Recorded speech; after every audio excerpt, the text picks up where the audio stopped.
नमस्कार दोस्तों, स्वागत है फिर से आपका एक नए वीडियो में। और आज का वीडियो होने वाला है हमारा प्रेजेंट कंटिन्यूअस टेंस के बारे में। आपने सिंपल प्रेजेंट या फिर प्रेजेंट इंडेफिनिट के बारे में पिछले वीडियो में जाना था। नहीं देखा आपने तो आई बटन पे मिलेगा आपको, या फिर वीडियो के अंत में भी आपको वह वीडियो मैं लगा दूंगा डिस्प्ले पे, जो आप देख सकते हैं। अभी हमारा जो अपूर्ण वर्तमान काल जिसको बोला जाता है हिंदी में, इसके बारे में हम जानते हैं बहुत ही डिटेल में। और आज हम इंट्रोगेटिव, नेगेटिव इत्यादि सेंटेंस को समझेंगे कि क्या वह नृत्य कर रही है, क्या वह नृत्य नहीं कर रही है, इस तरह के सेंटेंस। और देखो ना, इसका प्रयोग हम कहाँ करेंगे और इसका क्या डेफिनेशन है। अपूर्ण वर्तमान काल अर्थात कि जो काम पूरा नहीं हुआ हो, तो इसका प्रयोग हम वहाँ करते हैं जहाँ पे कोई काम अगर पूरा नहीं हुआ हो, बोलते वक्त तक भी वह काम जारी हो। मैंने बोला कि राम दौड़ रहा है। दौड़ रहा है मतलब कि जब मैंने बोला उस टाइम भी राम दौड़ ही रहा था, रनिंग कर रहा था। और इसका स्ट्रक्चर देखो एक बार आप, subject plus is am are और plus verb four. Verb four मतलब कैसे बनाते हैं वर्ब फोर, हम वर्ब में हम जब आईएनजी लगा देते हैं तो वह वर्ब फोर बनता है। और उसके बाद ऑब्जेक्ट मतलब कहीं पे भी कुछ भी हो सकता है, जैसे कि राम खा रहा है तो राम आम खा रहा है अगर, तो आम ऑब्जेक्ट हुआ आम के बारे में, क्योंकि राम जो है आम खा रहा है। ठीक है। और यहाँ पे मैंने लिखा है एग्जाम्पल एक कि राम खा रहा है, राम इज ईटिंग। राम के साथ इज क्यों लगा, क्योंकि राम थर्ड पर्सन का सिंगुलर नंबर है। ठीक है। यहीं पे अगर राम और मोहन होता तो हम राम एंड मोहन आर लगाते। एक बार मैं आपको ये बात यहाँ पे समझाऊंगा जो कि बहुत ही आसान है। जैसे हमने प्रेजेंट इंडेफिनिट टेंस में third person, second person, first person सीखा था, किसके साथ हम कैसे एस या एस लगाते हैं, सेम इसी तरह है। ये तो बहुत ही यहाँ पे हो गया एक आई, फिर इसके बाद वी, फिर यू, फिर इसके बाद हम लगाते हैं दे। और इसके बाद कोई भी हम दो नाम ले लेते हैं। दो नाम का मतलब हुआ कि किसी व्यक्ति का दो नाम हो, मतलब एक से ज्यादा हो, तो इन सब के साथ जो हम लगाएंगे वह आर लगाएंगे। इन सब के साथ हम लगाएंगे A R E are. Are एक वर्ब है। वर्ब के बारे में मैंने बताया था आपको, आपने नहीं देखा तो वह भी लास्ट में आप देख सकते हैं या चैनल पे जाके आप देख सकते हैं। यह जो है मेन वर्ब है।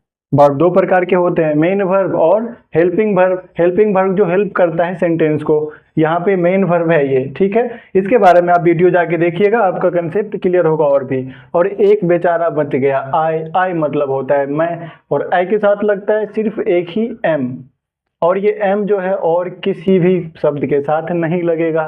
ठीक है। तो आपने क्या जाना, आई के साथ एम लगाते हैं, वी मतलब होता है हम लोग, यू मतलब होता है आप लोग, तुम या तुम लोग, दे का मतलब होता है वे लोग। और दो नाम राम, श्याम, गीता, रीता। दो नाम मतलब तीन नाम भी हो सकता है, 50 नाम भी हो सकता है, कितना भी नाम हो, लेकिन एक से ज्यादा होना चाहिए नाम। इनके साथ हम लगाते हैं आर, इन इत्यादि के साथ। अब जो बच गया हमारे पास वह रह गया क्या, ही, फिर या सी। ही मतलब वो लड़का के लिए होता है, सी मतलब वो लड़की के लिए। और इट, फिर या फिर एक नाम। एक नाम का मतलब कोई भी दुनिया का एक ही नाम होना चाहिए। राम, राम मतलब एक ही नाम। या फिर सीता या गीता या राधा, एक ही नाम होना चाहिए। इन सब के साथ हम लगाते हैं। अब क्या बच गया, हमने एम दे दिया, आर लगा दिया, तो हमारे पास बच गया एक ही इज। तो हम इन सब के साथ लगाते हैं इज। आपने इनसे जाना होगा कि इज एम आर का प्रयोग हम कहाँ करेंगे। और वर्ब का चौथा रूप कोई भी वर्ब हो जो आपको याद हो, जैसे कि इट एक वर्ब है, या फिर रन एक वर्ब है, या रीड वर्ब है। इन सब के साथ हम आई एन जी, मतलब कि ये आई एन जी लगाते हैं तो हमारा वर्ब का चौथा रूप आता है। तो रीडिंग बन जाता है, ईटिंग बन जाता है, रनिंग बन जाता है। ठीक है। वो वर्ब को हम चौथा रूप में बदलने के लिए।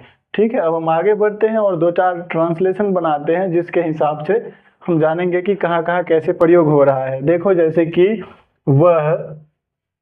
वह गाना गा रही है। गाना गा रही है, कोई भी गाना उसको अच्छा लगता है गाना, तो गाना गा रही थी।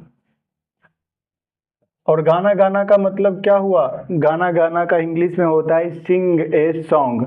और सिंग एक वर्ब है, एस आई एन जी। सिंग में हम जब आई एन जी लगाएंगे तो सिंगिंग हो जाएगा। तो वह गाना गा रही है, और रही से आपको क्या पता चला कि वह गाना जो गा रही है वो एक लड़की है। अगर लड़का होता तो यहाँ पे होता गाना गा रहा है। तो ठीक है, वह यहाँ पे हो गया सी, और फिर उसके बाद इज सिंगिंग, सिंगिंग या ए बोल देते हैं इसको, उसके बाद सॉन्ग। तो she is singing a song, वह गाना गा रही है। आपने देखा कैसे हमने आईएनजी और इसके साथ हमने ईजेएमआर का प्रयोग किया। इस तरह से आप 5-6 ट्रांसलेशन अपने स्तर पे बनाइए। आप रजिस्टर में नोट करिए कि वह गाना गा रही है, वह डांस कर रही है, वह खाना खा रहा है, वे लोग जा रहे हैं, कुछ भी हो सकता है जो आपको याद आए उसके हिसाब से आप बनाएंगे। तो ईजेएमआर का प्रयोग इसमें हम एक और लेते हैं जिसे कि निगेटिव सेंटेंस हो गया। कोई भी निगेटिव मतलब नकारात्मक शब्द, जैसे मैंने बोला कि वह गाना गा रही है लेकिन वह गाना नहीं गा रही है अगर तो हम क्या करेंगे, सब्जेक्ट तो ऐसे ही रहेगा लेकिन जो ईजेएमआर है इसके बाद हम लगाएंगे यहाँ पे नोट। नोट एक क्या हुआ, नोट मतलब होता ही नहीं, कुछ भी चीज़ हम नहीं करना चाहते हैं तो उससे पहले नो या नोट बोलते हैं। ठीक है, नो और नोट के बारे में मैं अगले वीडियो में बताऊंगा कि कहाँ पे नो का प्रयोग बोलते हैं और कहाँ पे नोट। ठीक है, तो यहाँ पे मैं जैसे कि ले रहा हूँ कि वे लोग मतलब दे होता है, वे लोग दौड़ नहीं रहे हैं, दौड़ नहीं रहे हैं, या फिर नहीं दौड़ रहे हैं, वे लोग नहीं दौड़ रहे हैं।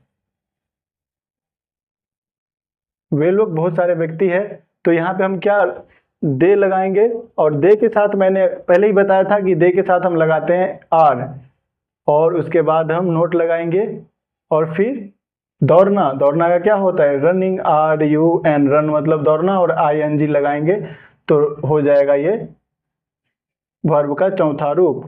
तो दे आर नोट रनिंग, वे लोग नहीं दौड़ रहे हैं। ठीक है, अब आपने सीखा कि कैसे हम निगेटिव सेंटेंस बनाएंगे शब्दों से और नोट का प्रयोग कैसे करेंगे।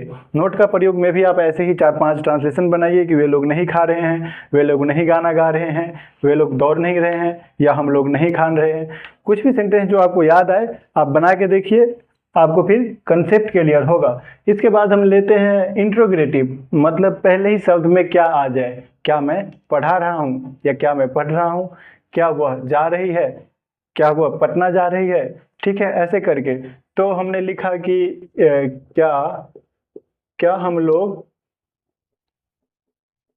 लोग अंग्रेजी पढ़ रहे हैं, हम लोग अंग्रेजी तो पढ़ रहे हैं, क्या हम लोग अंग्रेजी पढ़ रहे हैं। आप बताओ इसका क्या होगा। और देखो sign of question mark last में सेंटेंस के अंत में लगाना जरूरी है, क्योंकि हम पूछ रहे हैं किसी से क्या आप लोग अंग्रेजी पढ़ रहे हैं, हमें नहीं पता कि हम क्या पढ़ रहे हैं, तो हमने पूछा कि क्या हम लोग अंग्रेजी पढ़ रहे हैं। ठीक है, अब देखो मैंने बताया कि हम लोग मतलब बहुत सारे लोग हैं, मैं भी हूँ, आप भी हो, और भी बहुत सारे लोग हैं। तो हमने क्या लगाया, वी के साथ लगाते हैं आर, अभी आपने जाना, और वी हो गया यहाँ पे RV, फिर उसके बाद रीड मतलब होता है पढ़ना, तो रीड में हमने क्या लगाया ING। अब ये हो गया वर्ब का चौथा रूप, और उसके बाद हम पढ़ क्या रहे हैं, हम अंग्रेजी पढ़ रहे हैं, तो अंग्रेजी पढ़ने के लिए ऑब्जेक्ट हो गया, तो हमने लिख दिया यहाँ पे इंग्लिश। ठीक है, आपने जाना कैसे, आर वी रीडिंग इंग्लिश, क्या हम लोग अंग्रेजी पढ़ रहे हैं। ठीक है, इसी तरह से आप 5-6 सेंटेंस सोचिए कि क्या वे लोग दौड़ रहे हैं, क्या वे लोग खाना खा रहे हैं, क्या वह गा रही है। ऐसे करके आप बनाइए, और इसी तरह से आप सीखेंगे कि कैसे हम सेंटेंस में इंट्रोगेटिव सेंटेंस बनाते हैं एक सेंटेंस से। ठीक है, अब हम देखते हैं इसी में एक दूसरा रूप, इंट्रोगेटिव प्लस निगेटिव, मतलब क्या हम लोग अंग्रेजी नहीं पढ़ रहे हैं, क्या वे लोग डांस नहीं कर रही है। ऐसे करके दोनों हैं, इसमें पूछ भी रहे हैं और हम जानना भी चाह रहे हैं। तो देखो कैसे, तो क्या वह नृत्य नहीं कर रही है, नहीं कर रही है। देखो दोस्तों, थोड़ा राइटिंग यहाँ पे स्पीड में मैं लिख रहा हूँ, तो हो सकता है आपको समझना है, लेकिन मैं बोल भी रहा हूँ तो आप उससे अंदाजा लगा सकते हैं कि क्या है, क्या वह नृत्य नहीं कर रही है। तो क्या है ये, तो क्या का हम क्या लगाएंगे, क्योंकि यहाँ पे वह है और वह के साथ हम लगाते हैं इज, तो हम यहाँ पे लगाएंगे इज, और आपको क्या लग रहा है शब्द से कि किसी लड़की के बारे में बात चल रहा है? तो यहाँ पे देखो रही है ना, इससे आपने लगाया अंदाजा कि ये सी होगा। यहाँ पे इज सी नोट, नोट क्यों लगाया? क्योंकि हमने नहीं दिया था यहाँ पे। तो इससे क्या पता चला आपको? ये जो है मेन वर्ब, इसके बाद हम सब्जेक्ट, फिर नोट, फिर हम क्या करते हैं इज या एम आर का प्रयोग जो पहले हमने किया था, उसके बाद हम क्या करेंगे वर्ब का प्रयोग। Is she not dancing, dancing ये वर्ब का चौथा रूप है। और साइन ऑफ क्वेश्चन मार्क मतलब प्रश्नवाचक चिन्ह का प्रयोग शब्द में होना जरूरी है, क्योंकि हमने पूछा है किसी से कि क्या वह नृत्य नहीं कर रही है। हो सकता है उसने जवाब दिया कि हाँ कर रही है या हाँ नहीं कर रही है। ठीक है, ऐसे आपने कैसे जाना इसमें कि पहले हम ईजेमार का प्रयोग करेंगे, फिर सब्जेक्ट का, फिर नोट का, और फिर हम वर्ब का प्रयोग करते हैं। वर्ब सेम ही रहता है, चाहे इंट्रोगेटिव हो, नेगेटिव हो या दोनों मिक्स हो, तब भी हम वर्ब का चौथा रूप ही रखेंगे। आपने चारों रूप समझा इसमें कि कैसे हमने बनाया। आप 5-6 ट्रांसलेशन खुद से सोच के हिंदी में उसको उपयोग करके बनाइए। ठीक है, अब हम आगे बढ़ते हैं और आगे मैं बताने वाला हूँ आपको कुछ नियम। जो नियम हो सकता है 5 या 6, और 5-6 नियम जानना जरूरी है इसमें। जैसे हमने सिंपल प्रेजेंट टेंस का रूल जाना था, रूल जिसमें जाना था कि फ्यूचर में होने वाले कोई काम होता है, जैसे प्रधानमंत्री जी कल आ रहे हैं या आएंगे, तो ये फ्यूचर टेंस से लग रहा है, ऐसे फ्यूचर टेंस का शब्द है। आएंगे ग गा गी होता है फ्यूचर टेंस का, हमने पहचाना था शुरू के वीडियो में, लेकिन उसमें हम सिंपल प्रेजेंट टेंस का उपयोग करते हैं। इसी तरह से इसमें भी कुछ नियम है। आप मुझे बस 5 सेकेंड का टाइम दीजिए, मैं इरेज करूंगा और आपके लिए मैं वो